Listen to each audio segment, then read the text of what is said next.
Hi everybody, just doing a quick video showing you how I feed the beasts. If you're watching this and you're trying to apply it to a small worm farm like a worm factory or something like that, you've got to understand to scale down what I'm doing here. This is nearly 10 square feet of breeding space, and being a flow through it holds quite a larger population than a tote or stacking style of farm.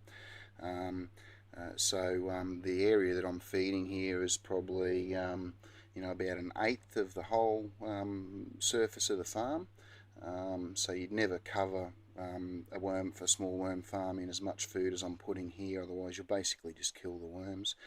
What I've done is in this older section I'm ready to feed, I've dug a hole in the bedding. It'd be about sort of 4 or 5 inches deep. What I do is I put a lot of dry shredded paper or cardboard. Again, you don't have to have a paper shredder, it's just I go through so much bedding lately. I went and bought one. I put dry shredded newspaper on the bottom. I like the newspaper for underneath the feedings, and then basically you put the food on there that you're going to feed. Today we've got a poor lonely banana peel and a paper towel in that bag, and some coffee pucks from the automatic coffee machine. Sometimes I crumble them up, sometimes I don't. And then I've got a whole heap of someone donated some stuff to me. It's funny when people know you have worms, they collect stuff for you and give it to you. So I've got some some carrot tops there, and some lettuce trimmings and such. So that just all goes in a big pile. Then I always put the 2 buffers that I use in, which I showed you another video of how I'm doing that on just bedding, to if you wanted to adjust your pH away from acidic. So I put the zeolite on,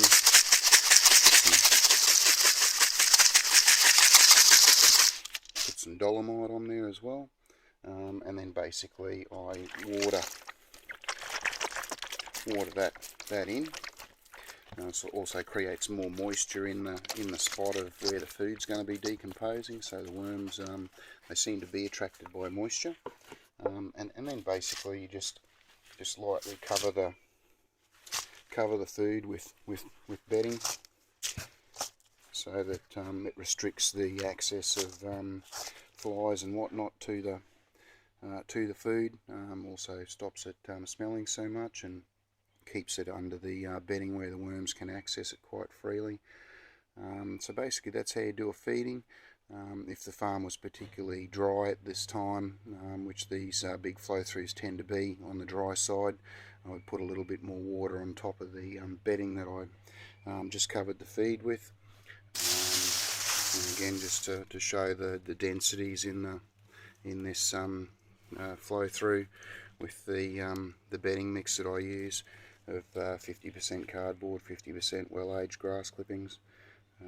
I've been disturbing these worms all morning, making a couple of videos and feeding them and playing with them, so there's not as many per handful as when I first started. You can see that on the other video that I made of the African nightcrawler beast update.